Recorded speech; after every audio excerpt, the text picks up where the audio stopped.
सोपान फार्मास्युटिकल्सको एउटा नयाँ आइपिओ आउँदैछ। ल हेरौँ न त यसमा लगानी गर्दा कस्तो होला। यो आइपिओ 3,47,000 भन्दा बढीलाई पर्ने देखिन्छ।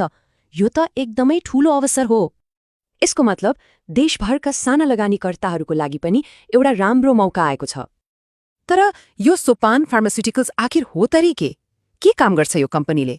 खासमा यो 2079 सालमा खुलेको ललितपुरमा रहेको एउटा औषधि बनाउने कम्पनी रहेछ।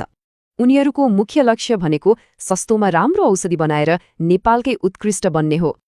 ल अब लागौं आइपिओको खास विवरणतिर। आवेदन यही वैशाख 3 गते खुल्दैछ।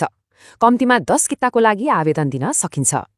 लगानी गर्नुभन्दा अगाडि कम्पनीको आर्थिक अवस्था कस्तो छ त्यो बुझ्न एकदमै जरुरी छ। यसको नेटवर्थले कम्पनीको वास्तविक मूल्य देखाउँछ भने आम्दानीले नाफा कमाउने क्षमता। यसले सिंगल बी रेटिङ पाएको छ, मतलब आर्थिक दायित्वमा अलिकति जोखिम देखिन्छ। अब सबैको मनमा लागेको प्रश्न, दोस्रो बजारमा यसको भाउ कतिसम्म जाला त? अनुमान अनुसार यसको ओपनिङ रेन्ज 1400 रुपियाँबाट सुरु हुन सक्छ। अनि बजार राम्रो भयो भने त यसको भाउ 2800 रुपियाँसम्म पनि पुग्न सक्ने देखिन्छ। विश्लेषणले के भन्छ भने 3-4 वर्षसम्म होल्ड गर्दा राम्रै फाइदा हुने सम्भावना छ। अब यति जानकारीपछि यो आइपिओमा लगानी गर्ने कि नगर्ने विचार गर्नु पर्यो।